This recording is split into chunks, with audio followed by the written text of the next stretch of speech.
Nah, oke. Kita masuk ke penyakit. Apa saja yang tidak disarankan puasa? Mau apa? Yuk kita bahas. Jadi, nah ini ya kawan-kawan. Pasti banyak pertanyaan. Wah dok, gimana caranya muah dok? Gimana? Nah ini tadi pembahasan saya yang awal itu adalah pembahasan pada saat orang yang sehat. Nah kita bahas puasa, kaitannya puasa dengan yang sakit mah. Nah ingat, nah saya sarankan kalau misalnya konsumsi nutrisi, subarasi dan ucuk fusi, kalau lambungnya parah, biasanya konsumsi ucuk fusi atau subarasi bikin mual, bikin muntah. Nah jangan dipaksa, dilihat di eh, jangan pas pada saat perut kosong, lambung kosong. Nah, tapi kalau orang sehat yang nggak bermasalah di lambung, paling bagus pada saat perut kosong. Ya, karena penyerapannya cepat. Tetapi kalau pada orang-orang yang memiliki riwayat lambung, nah ada beberapa catatan. Nah, jadi satu dulu ya, kapan dok nggak boleh puasa? Nah, kapan nggak boleh puasa? Ya jelas kalau nyeri lambungnya, nyeri ulatnya sering, jangan dipaksa ya, karena butuh obat untuk netralkan kerusakan harus di stop. Kebakar, oh gini ya, saya terangkan konsep ini konsep ya. Saya kasih konsep. Nah, tubuh kita kalau sakit ibaratnya hutan 100 hektar. Hutan 100 hektar ya.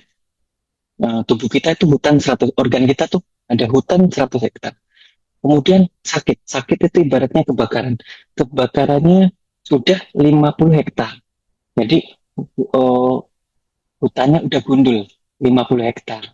Nah, tapi kebakarannya masih terjadi. Nah, salah satunya ini mah nih lambung. Kalau nggak dikontrol dengan obat, kerusakan sel lambung akan meningkat kawan-kawan. Yang kebakarannya tadi 50 hektar bertambah jadi 60 hektar. Nah, harus dikontrol. Kalau lagi sakit harus dikontrol. Nah, yang kontrol apa dok? Yang paling cepat, yang paling baik adalah medis kawan-kawan. Ya dokter, ke rumah sakit. Nah, pemadam kebakaran. Ya, pemadam kebakarannya harus kita kontrol biar kerusakan hutannya nggak makin berat. Nah, jadi sehingga kita memberi waktu tubuh kita untuk menanam kembali hutan gundul tadi. Ditambah kalau kita nutrisi stem cell. Nah, nutrisi stem cell sudah ada, bibitnya udah ada semua, tinggal tanam gitu lah. Kalau nutrisi stem cellnya nggak ada, kita cari dulu nih.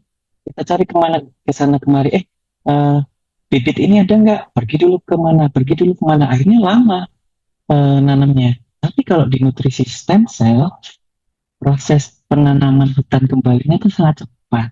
Jadi, controlling kebakaran dengan medis, percepat reboisasi ya, percepatan penanaman hutan dengan cara istirahat, banyak minum, dan ditambah nutrisi stem cell.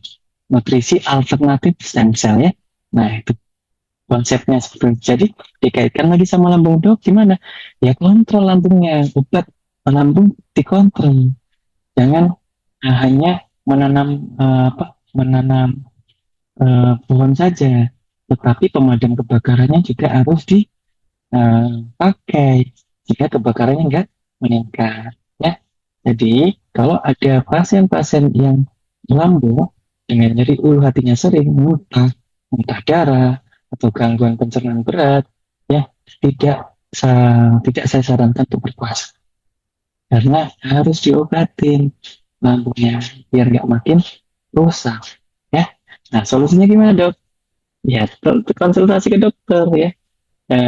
Ada beberapa obat-obat yang akan diberikan. Nah terus kemudian apa lagi dok? Makan sahur dan berbuka dengan makanan lunak ya, tinggi serat dan protein ya. Dari makanan pedas, makanan yang asam, berlemak dan berkafein ya, jangan. Ya, terus kemudian jangan langsung tidur setelah sahur atau berbuka, refleks nanti ya.